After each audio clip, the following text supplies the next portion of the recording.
Olá, é um grande prazer estar novamente junto para podermos meditar sobre a nossa lição número 5 desse trimestre. E com a graça de Deus, a comunhão do Santo Espírito, nós vamos meditar sobre as 10 perguntas que faz referência a um assunto muito especial desta semana. Fala sobre o povo peculiar de Deus. O verso do livro de Tito, capítulo 2, verso 13 e 14, nos diz o seguinte: aguardando a bem-aventurada esperança e o aparecimento da glória do grande Deus e nosso Salvador Jesus Cristo, o qual se deu a si mesmo por nós, para nos remir de toda iniquidade e purificar para si um povo seu, especial, zeloso e de boas obras. Nós, através desse versículo, nós podemos compreender, aqui pelas palavras do livro de Tito, que nós estamos na espera, estamos aguardando a volta de Jesus. Mas também nós estamos aqui para fazer parte de um povo especial. O que é que diz o texto? Diz que o qual se deu a si mesmo por nós, para nos remir de toda iniquidade e purificar para si um povo especial, um povo zeloso, um povo de boas obras.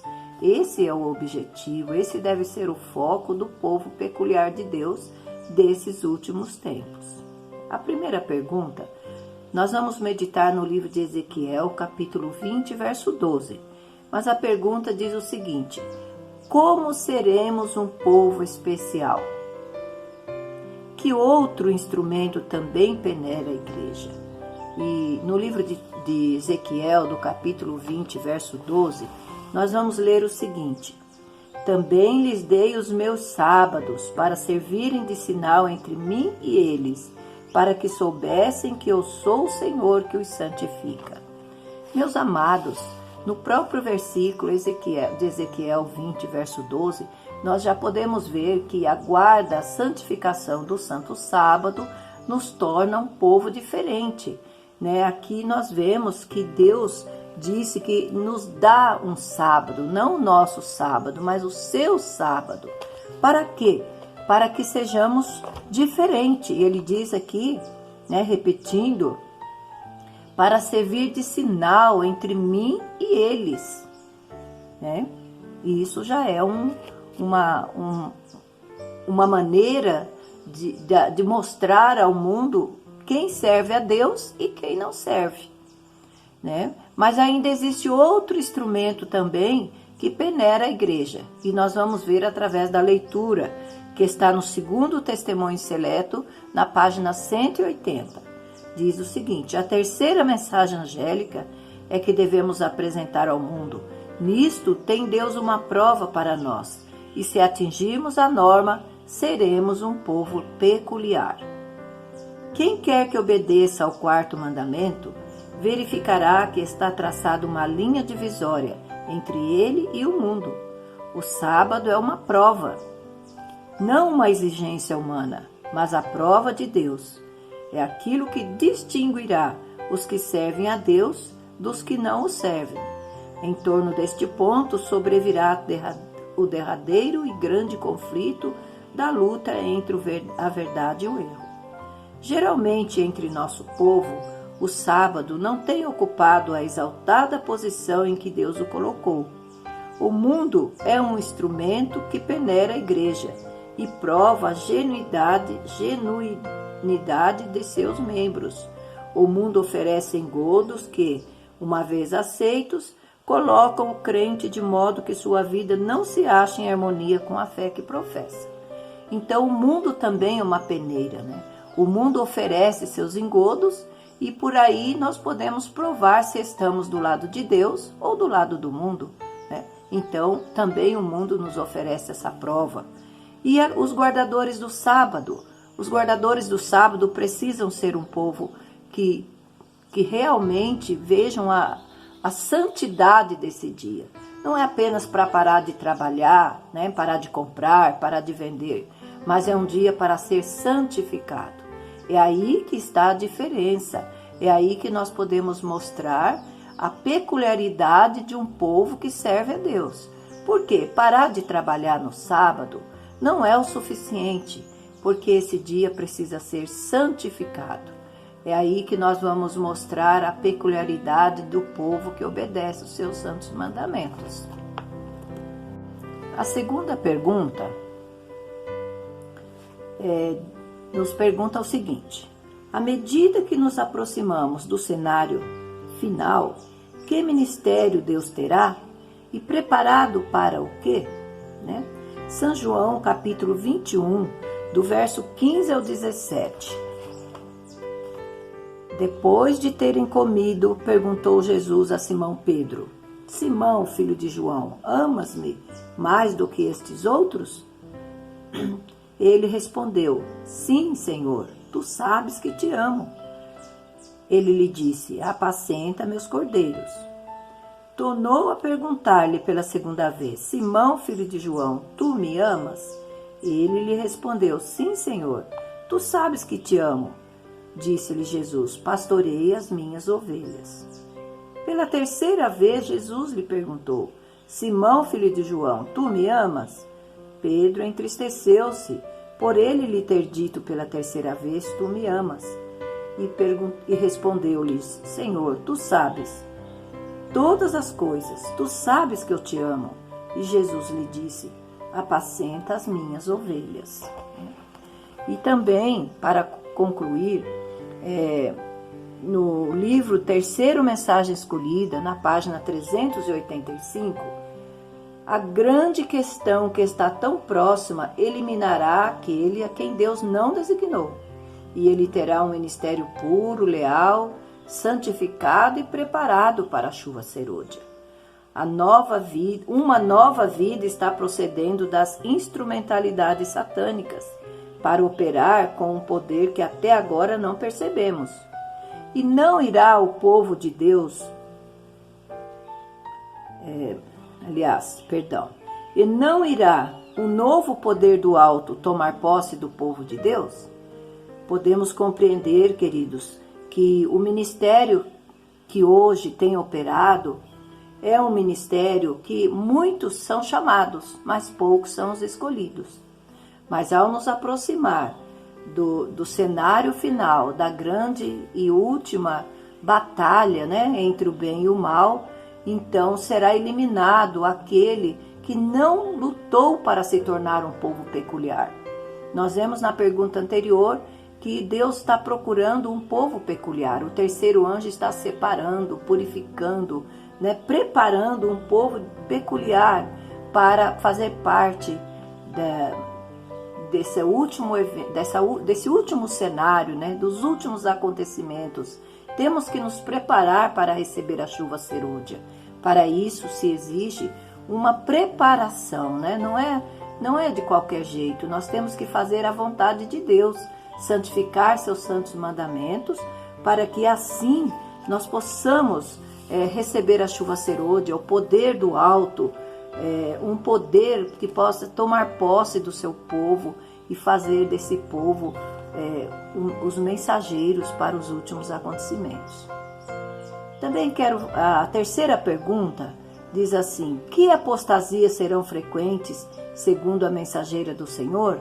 Essa já é a terceira pergunta.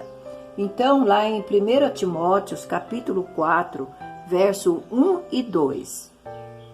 Ora, o Espírito afirma expressamente que nos últimos tempos alguns apostatarão da fé para obedecerem a espíritos enganadores e a ensinos de demônios, pela hipocrisia dos que falam mentiras, que têm cauterizado a própria consciência.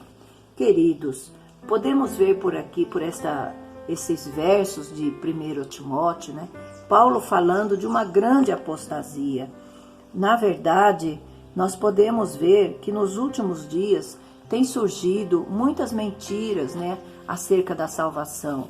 E precisamos ficar atentos, porque Satanás também tem operado grandiosamente nesses últimos dias. No livro de Eventos Finais, na página 179, diz: muitos demonstrarão que não são um com Cristo, que não estão mortos para o mundo, para que possam viver com ele, e as apostasias de homens que ocuparam posições de responsabilidade serão frequentes. Como que isso vai acontecer, irmãos? Nós vamos manifestar no nosso dia a dia, na nossa vida diária, o caminho que nós estamos escolhendo. Nós estamos escolhendo ser um povo peculiar de Deus, ser separado do mundo, santificando o seu santo dia, guardando os seus santos mandamentos, como diz a palavra de Deus. Diz que isso não é uma exigência da lei, mas sim é uma prova de Deus para separar um povo, né, para que seja o seu povo especial. Né? Nós vemos isso nos versículos bem claros da palavra de Deus, que nós temos que tomar uma posição, porque estamos vivendo os últimos momentos da nossa história terrestre. E que Deus está separando, né, purificando um povo para ser esse povo especial. A quarta pergunta: o que é dito quando homens eram exaltados e considerados quase infalíveis? O que se verá neste teste final? No livro de Tiago, capítulo 4, no verso 6, nós podemos ler o seguinte: antes ele dá maior graça, pelo que diz, Deus resiste aos soberbos, mas dá graça aos humildes. Nós também quero ler para a complementação da pergunta, quando eu vejo homens sendo exaltados e glorificados, enaltecidos como quase infalíveis, eu sei que ali deve acontecer uma terrível sacudidura. Haverá um exército de crentes inabaláveis que permanecerão tão firmes quanto uma rocha durante o teste final. Mas naquele exército, onde estão aqueles que têm sido os porta-estandarte? Onde estão aqueles cujas vozes soarão na proclamação da verdade aos que estavam em pecados? Alguns deles não estão lá. Nós os procuramos, mas no tempo da sacudidura, eles têm sido incapazes de permanecer e têm passado para as fileiras do inimigo. Queridos, nós podemos compreender aqui que nós não podemos exaltar o homem carnal. Muitas vezes nós fazemos isso. Nós ficamos tão admirados de uma pessoa, ficamos aplaudindo, né? Ficamos elogiando, e isto não é o correto. Por quê? Se um ser humano é usado como instrumento para falar da palavra de Deus, a glória é de Deus, porque o homem em si mesmo não tem nada para oferecer. Ele pode ser apenas um instrumento do céu, um instrumento do Espírito Santo para transmitir a palavra de Deus. E o homem, quando ele é exaltado, ele é enaltecido, isso a irmã White diz aqui que ela, quando vê isso acontecendo, né, uma pessoa sendo muito enaltecido, muito exaltado, ela já diz assim: eu já sei que aqui vai haver uma terrível sacudidura. Alguém vai sair prejudicado, alguém vai ser prejudicado com essa situação. Então, o que é que nós vamos ver nesse teste, né? No teste final que está à nossa frente? Que muitos vão ficar, vão se apagar, né? Muitos porta-estandarte, os verdadeiros porta-estandartes estão quietos, mas no momento do teste final, muitos homens vão aparecer, muitos que ninguém dava assim valor, né? Ninguém achava que ia ser algo importante, e esses homens vão aparecer e vão levantar a verdade, né? Vão enaltecer a palavra de Deus. Mas esse capítulo, né? Essa pergunta aqui, ela deve ser muito, devemos pensar muito, porque o teste final virá para todos nós e nós temos que tomar uma posição ao lado da verdade, ser um povo peculiar, né? A quinta pergunta: o que é revelado em uma visão sobre dois exércitos? Nós vamos ler aqui no 8º testemunho, na página 41. Vi em visão 2 exércitos em luta terrível. Um deles ostentava em suas bandeiras as insígnias do mundo. Guiava o outro a bandeira ensanguentada do príncipe Emanuel. Estandarte após estandarte eram arrastados no chão. À medida que grupo após grupo do exército do Senhor se juntava ao inimigo, e tribo após tribo das fileiras do adversário se unia ao povo de Deus que guarda os mandamentos. Aqui esta visão da irmã White falando sobre esses 2 exércitos, na verdade ela viu o exército do povo de Deus que guardava os santos mandamentos e o exército do inimigo, né? O que é que vai fazer com que as pessoas tomem decisão para o lado correto? É a vivência do povo de Deus, né? São os testemunhos do povo de Deus, porque aqui ela diz que muitos do exército do inimigo estavam se juntando ao exército de Deus, que guardava os seus santos mandamentos. Então, nós quero frisar aqui uma parte ainda da leitura, que diz: estandarte após estandarte era arrastado no chão, à medida que grupo após grupo do exército do Senhor se juntava ao inimigo, e tribo após tribo das fileiras do adversário se unia ao povo de Deus que guardava os santos mandamentos. Então, nós vamos ver uma troca de posição, né? Que Deus possa nos guardar, não é, irmãos? Para que nós não façamos essa troca, nós possamos nos manter firmes como estandarte de Deus, segurando e dando testemunho, para que possamos atrair outros a se unir na proclamação dessa tão grandiosa verdade. A 6ª pergunta: por que muitos não permanecerão na verdade? Eu quero ler para a nossa meditação no livro de Tiago, capítulo 1, verso 22 e 25. Do 22 até o 25. Nos diz assim: tornai-vos, pois, praticantes da palavra, e não somente ouvintes, enganando-vos a vós mesmos. Porque se alguém é ouvinte da palavra e não praticante, assemelha-se ao homem que contempla um espelho o seu rosto natural. Pois a si mesmo se contempla e se retira, e para logo se esquece de como era a sua aparência. Mas aquele que considera atentamente na lei perfeita, lei da liberdade, e nela preserva, não sendo ouvinte negligente, mas operoso, praticante, esse será bem-aventurado no que realizar. Que maravilhoso, né, irmãos, essas palavras. Não devemos olhar para nós mesmos, né? Mas devemos olhar para o nosso Jesus, que é o autor e o consumador da nossa fé. Quero ler um texto sobre a reflexão da pergunta. Diz: o povo de Deus deve não só saber sua vontade, mas também praticá-la. Muitos serão removidos do número dos que conhecem a verdade, porque não são santificados por ela.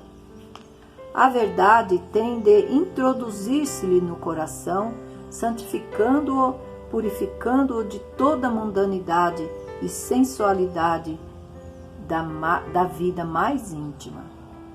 Deus está purificando um povo, de modo a terem mãos limpas e puro coração, para se apresentarem diante dele no juízo.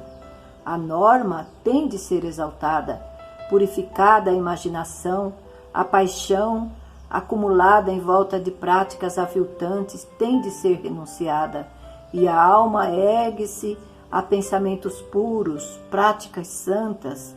Todos os que subsistirem ante as provas e tribulações iminentes, serão participantes da natureza divina, tendo escapado, não participado da corrupção, das paixões que há no mundo.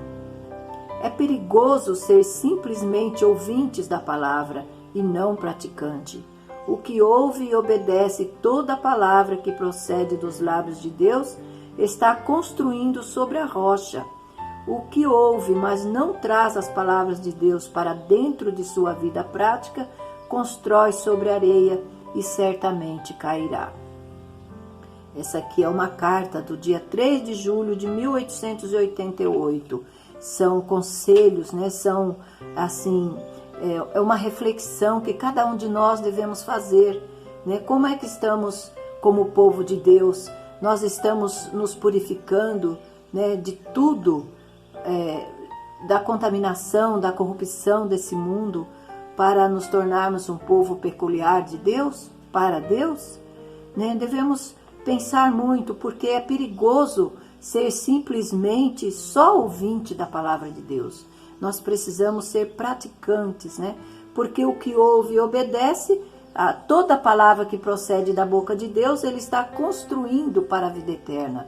Mas aquele que está só indo por costume, por hábitos, na igreja, né, nos cultos, nas reuniões, ele não está fazendo com que a verdade faça uma transformação na sua vida, no seu proceder. O que pode acontecer com este? Ele está construindo sobre areia. Certamente sua casa não vai resistir às tempestades que estão aí à nossa frente, né? Estamos aguardando uma grande tempestade a cair sobre o povo de Deus, sobre o povo professo de Deus. E nós precisamos nos preparar, precisamos tomar posição hoje, né? De que lado nós estamos. E como podemos fazer isso, né? Sendo um povo peculiar, um povo diferente, um povo de boas obras, um povo que fala a verdade, né? Um povo qual Deus terá prazer em receber nas mansões celestiais. A pergunta de número 7. Diante das apostasias, que orientação recebemos da pena inspirada? No quinto testemunho seleto, na página 571, espero que os irmãos sejam fortalecidos e estabelecidos na fé. A obra progredirá certamente, quer avancemos com ela ou não. Não é, irmãos? O avançamento da obra não depende de nós, porque isso é obra do Espírito de Deus. É nós que devemos fazer a escolha e tomar posição. Aproximamo-nos de uma crise e estou preocupada com nossa alma. Por que será que temos visto homens abandonando a fé? Estamos numa situação em que sabemos o que cremos e não seremos sacudidos para fora? E isso de alguns estarem abandonando a verdade não deve desalentar-nos, mas fazer apenas que busquemos mais fervorosamente a bênção de Deus. Não é a educação, nem os talentos ou a posição dos homens que irá salvá-los. Temos de ser guardados pelo poder de Deus mediante a fé para a salvação. Qual é a vossa situação diante de Deus hoje? A questão não é como subsistiremos nos dias de angústia ou em alguma ocasião futura, e sim, como vai vossa alma hoje? Ireis trabalhar hoje? Precisamos de uma experiência pessoal e individual neste dia. Necessitamos hoje de que Cristo permaneça conosco. Meditação matinal de 1989 e também Recebereis Poder, página 129. Queridos, olha a posição que temos que tomar. Então, o importante não é nós ficarmos pensando o que vai acontecer nos últimos dias, a tempestade que está sobrevindo sobre nós. A questão é, hoje, como estamos nos procedendo hoje? O que é que estamos fazendo, queridos, hoje? Né? Estamos nós tomando posição ao lado de Cristo, vivendo uma vida santificada, abandonando o nosso gostar, eu gosto disso ou daquilo, isso não importa. O que importa é o que Deus gosta, é o que Deus preparou para mim. É nisto que devemos meditar. Né? Hoje, como está a nossa alma hoje? Né, a irmã White faz uma pergunta aqui na leitura. Como vai vossa alma hoje? Ireis trabalhar hoje? Precisamos de uma experiência pessoal com Jesus hoje. Cada dia é um dia que passa para a eternidade e ele é muito especial. Temos que nos consagrar hoje, né? Hoje é o nosso dia, porque amanhã não nos pertence, não sabemos se vamos estar vivos amanhã. Então é hoje que temos que tomar posição ao lado da verdade, hoje que temos que buscar a santificação, e se nós não olharmos para a lei de Deus como algo santo que pode nos santificar, nós vamos montar a nossa casa sobre a areia e não vamos permanecer quando a tempestade sobrevir. Vamos agora para a 8ª pergunta. Não haver na igreja controvérsias e agitações é garantia de que tudo está indo bem? Do que muitos não estão cientes? No Eventos Finais, página 173. O Senhor virá em breve. Em toda a igreja deve haver um processo tendente a aprimorar e joirar, pois entre nós há homens perversos que não amam a verdade nem honram a Deus. O fato de não haver controvérsia ou agitações entre o povo de Deus não deveria ser olhado como prova conclusiva que todos estão mantendo com firmeza a sã doutrina. Há razão para temer que não estejam discernindo claramente entre a verdade e o erro, quando não surgem novas questões em resultado da investigação das Escrituras, quando não aparecem divergências de opinião que instinguem os homens a examinar a Bíblia por si mesmos, para se certificarem de que possuem a verdade, haverá muitos agora, como antigamente, que se apegarão às tradições, cultuando nem sabem o que. Tem-me sido mostrado que muitos dos que professam a verdade presente não sabem o que creem, não compreendem as provas de sua fé, não apreciam devidamente a obra para este tempo. Homens que agora pregam a outros, ao examinarem, quando chegar o tempo de angústia, a posição em que se encontram, verificarão que há muita coisa para as quais não podem dar uma razão satisfatória. Até serem provados, desconheciam sua grande ignorância.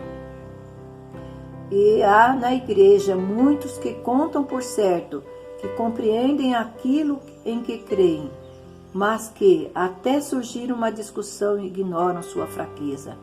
Quando separados dos da mesma fé e forçados a estar sozinhos e expor por si mesmo sua crença, ficarão surpreendidos de ver quão confusas são suas ideias sobre o que tem sido, o que tem crido, o que tem aceito como verdade. Queridos, cada um de nós devemos tomar posse da palavra de Deus e buscar por nós mesmos compreender avidamente, com todo o nosso coração, os pontos principais da nossa fé. Se o que nós temos crido, o que nós temos praticado, o que nós temos levado para dentro do nosso coração, para o nosso dia a dia, é isso que Deus está querendo nos ensinar? Será mesmo que o fato da igreja viver em paz, não ter controvérsia, não ter nenhum problema de divergência, será isso um motivo para nós ficarmos sossegados? Devemos pesquisar a palavra de Deus para ver se as razões da nossa fé realmente estão firmados, nós podemos defender a nossa fé o dia em que nós nos encontrarmos sozinhos. Quando formos levados diante das leis, nós não vamos em grupo, nós vamos sozinhos, vamos estar lá solitários. Jesus precisa estar estampado em nossa vida, em nossas palavras, para que assim Ele possa nos abençoar nesse dia em que possamos nos comparecer diante de qualquer tribunal, qualquer pessoa e sermos sinceros, darmos a razão, porque temos crido nessa palavra. A pergunta de número 9: se outros meios falharem, de que modo Deus procurará despertar o seu povo? Qual é a vontade de Deus quanto ao estudo doutrinário? Vamos ler em 1 Coríntios, capítulo 11, no verso 19. Porque até mesmo importa que haja partidos entre vós, para que também os aprovados se tornem conhecidos em vosso meio. Essas são as palavras de Paulo, que importa que pode haver controvérsias, divergências, discussão, para que assim os aprovados possam se manifestar, a verdade possa ser manifesta entre o povo de Deus. Então, a leitura está, nós vamos ler para complementar. Agora diz assim: qual é a vontade de Deus quanto ao estudo doutrinário? A leitura está no 5º Testemunho, na página 707. Deus despertará seu povo. Se outros meios falharem, introduzir-se-ão entre eles heresias, as quais hão de peneirar, separando a palha do trigo. O Senhor chama todos os que creem em sua palavra para que despertem do sono. Tem vindo uma preciosa luz, apropriada aos nossos dias. É a verdade bíblica, mostrando os perigos que se acham mesmo despencando sobre nós. Essa luz nos deve levar a um diligente estudo das Escrituras e a um mais atento exame crítico das posições que mantemos. É vontade de Deus que todos os fundamentos e posições da verdade sejam acurada e perseverantemente investigadas com oração e jejum. Os crentes não devem ficar em posições e mal definidas ideias do que constitui a verdade. Sua fé deve estar firmemente estabelecida sobre a palavra de Deus, de maneira que quando o tempo de prova chegar e eles forem levados perante os concílios para responder por sua fé, sejam capazes de dar uma razão para a esperança que neles há, com mansidão e temor. Que importante cada membro da família de Deus saber o que crê. Eu sei o que eu creio. Você crê, mas se você for posto diante de uma prova, se entrar alguém pregando uma heresia dentro da igreja, o seu coração, a sua mente, ela está assim vigilante, Quando você ouve uma heresia, você vai entender que aquilo não é a verdade. Você vai tomar uma posição contra essa heresia, contra essa inverdade. É isso que o texto aqui da senhora White está nos instruindo, Diz que se todos os meios falharem para despertar o povo de Deus, Deus vai permitir que entre heresias entre nós, para ver se nós estamos vigilantes, Se nós, quando ouvirmos uma heresia, nós vamos saber se aquilo é uma verdade ou se aquilo é uma heresia. Temos que estar vigilantes, amados, para não sermos elevados, por essas heresias. Por isso é que nós temos que estudar a palavra de Deus, ler a palavra de Deus e colocar à prova o que nós cremos, se o que nós cremos está de acordo com a palavra de Deus. Vamos estudar a 10ª e última pergunta desta lição. De que maneira devemos agir ao defendermos os fundamentos de nossa fé? Devemos pensar que não surgirá nova luz? A que estudo somos convidados individualmente? 1 Pedro, capítulo 3, verso 15 ao 16. Diz assim: Antes, santificai a Cristo como Senhor em vosso coração, estando sempre preparados para responder a todo aquele que vos pedir a razão da esperança que há em vós, fazendo todavia com mansidão e temor, com boa consciência, de modo que naquilo em que falam contra vós outros, fiquem envergonhados dos que difamam o vosso procedimento em Cristo.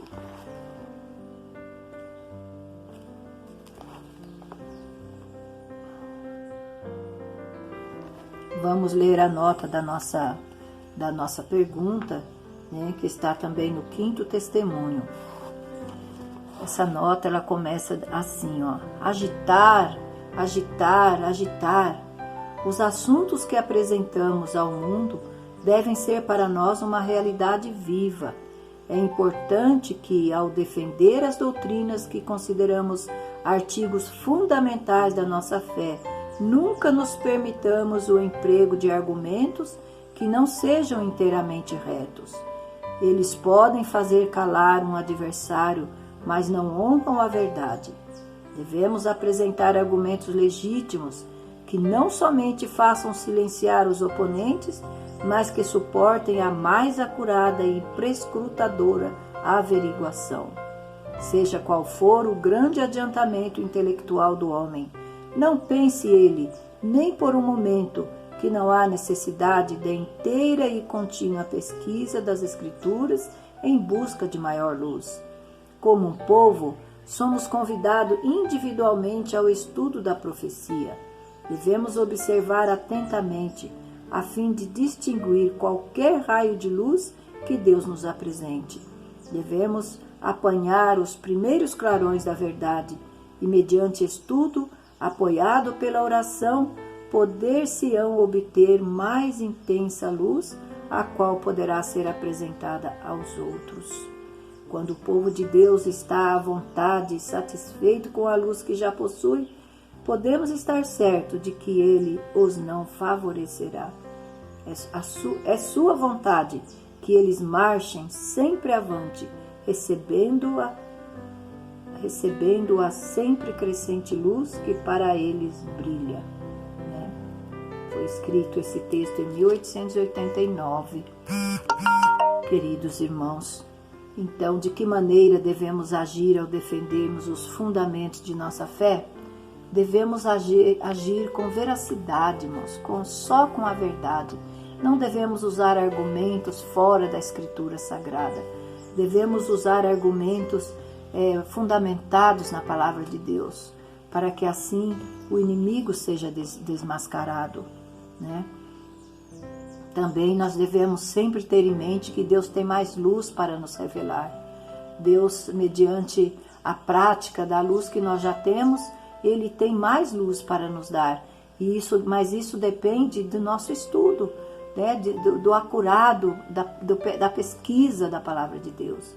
Não devemos nos acomodar com a luz que temos, né? Devemos buscar sempre mais luz, porque só assim Deus terá prazer em nos glorificar, né? Em nos enviar a luz que Ele tem para nós.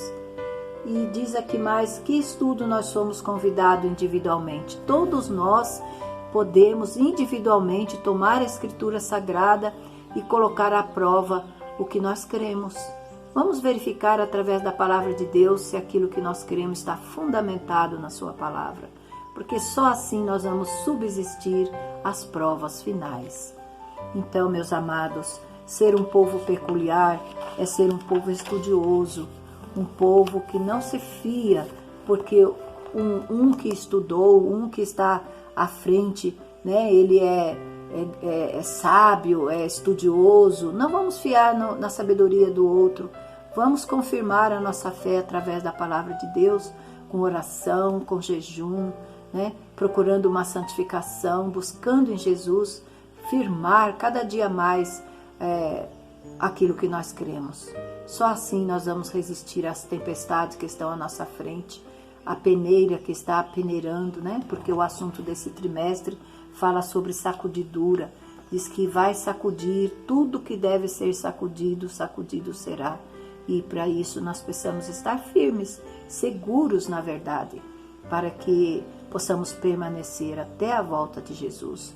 Porque essa é a nossa vontade, porque assim como o verso que nós lemos para o início da lição, diz que nós estamos aguardando a bem-aventurada esperança do aparecimento da glória do grande Deus, o nosso Salvador, Jesus Cristo. Que a paz de Jesus permaneça com todos, que Deus nos conceda vida, paz e alegria e satisfação em fazermos parte desse povo peculiar de Deus. Amém. Em nosso site vocês encontrarão estudos, notícias, dicas de saúde, além de todas as nossas lições. Participem conosco através da nossa página no Facebook e assistam todas as nossas lições através do YouTube.